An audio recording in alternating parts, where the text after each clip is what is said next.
এই যে জন্মের ব্যাপারটা কইছেন না? জি। আমি জন্মের ব্যাপারটা ধুম কথা বলি না, উঠে ধরে লোক জান আমি আমি কথা করলাম না ব্যাপারটা যদি দেখতে হয় আজকে দিনের ভিতরে কথা বলে মাইন্ড করেন না, আজকে দিন করে টাকা ভাড়া তোমাদের 20,000 হেলা দেখতে দেবো আল্লাহর কসম। একটু দাঁড়া থাকেন, একটু দাঁড়া থাকেন।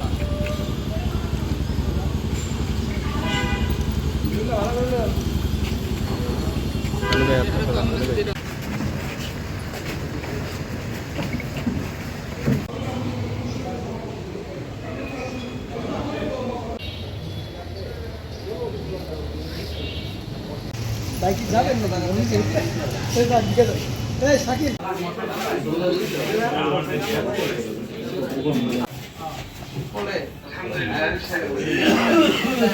ভাই সিনিয়ররা বলেন সাইন্স পাবে আদা নিউজ এক শটে আমরা শেষ করতে পারবো। আমার বাসা হয়েছে শ্যামপুর 8 নম্বর ওয়ার্ড গন্ডাবাড়ি। আর আমি আজকে 15-16 দিন বাসাতে আছি ঢাকাতেন। আসার পরে আমার ছোট একটা পরিবার আছে, তোজমতি থাকে কামারপুরটি। কালকে রাইতে আমার ফোন দিয়েছে তুমি একটু বাসা তাও। আমার ওর ভিতরে যে কি আছে আমি তা জানি না।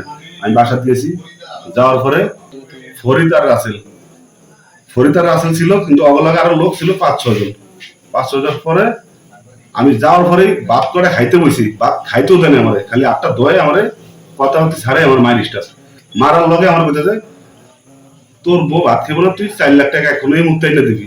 আমি বলছি এত টাকা সম্ভব না আনাটা, আমার কাল সকাল পর্যন্ত টাইম দেন, আমার পরিবার আসুক, তাহলে আমার গাইজেন একজন আসুক বা কোনো গাইজেন না তুই এই রাতে টাকা এনে দিতে। আমি এই রাতে আমি টাকা এনে দিতাম না। যখন আমি না কই তখন আমার এসএসসি ভাবতে বাড়ি দিতেছে, আতুরকে বাড়ি দেয়, রানে বাড়ি দিতেছে, মানে আবার এই চেয়ারের ভিতরে আমার এরকম চোখ ঘুটালে এরকম খামুচ দিছে, মানে ওগুলো টাকা রাইতে ভিতরে দিতে হইব। যাকে এরকম কথা হতে মনে হয় রাত 2টা-2:30 পর্যন্ত আমাদের তফসিল করছে, মায়ের আর বন্ধ নেই, টাকাও পাইতেছে না। এটির পরে সকালবেলা আমি হ্যাঁ করে করার পরে কতক্ষণ বয়ে রয়েছি, আমি গাড়িওয়ালার আবার আমার বাড়িতে পাঠাইছি আমার শ্বশুরের নেওয়ার লিগে। পরে আমার শ্বশুর আর যায় নাই, গাড়িওয়ালারে টাকা নিতে পারিস, 10,000 টাকা ম্যানেজ করে নিয়ে গেছে। যাইতে পারে নাই, আর আগেই মানে হেরা আমার জামাইরে মানে মাইতুর করে দোকানে লয়ে গেছে চা খাইতে লেগে। নেওয়ার পরে আর তখন আমার যে লোক যারা ছিল হেরা আমার লগে এরকম খারাপ ব্যবহার করছে, এবং আমি পায়ে ধরে বয়ে রয়েছে যে ভাই আপনাকে বোন থাকলে আপনারা কি কাজ করতে পারতেন, আমি আপনাকে ছোট বোনের মতন, আমি এই কথা কইছি। আর আমার মানে নেই আমার কথাটা।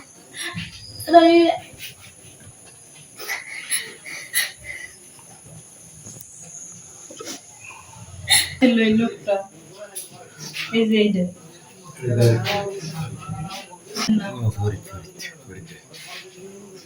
পাত ধরছি যে ভাই আপনারা আমার লাগে এই কাজ করেন না, আপনার ছোট বোনের মতন, কিন্তু আর আমার এইটা মানে নেই, আমার লাগে অত্যাচার করছে।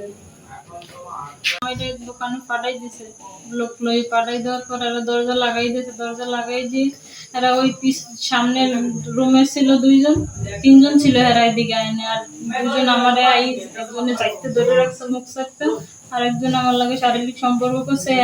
হ্যাঁও আসছিল, আবার হ্যাঁ আমি পাত ধরছি, আমার কথা মানে না, আবার হ্যাঁ উঠে গেছে, আবার ওই লোকের পাঠাই ওই লোকে আবার যাই ধরছে।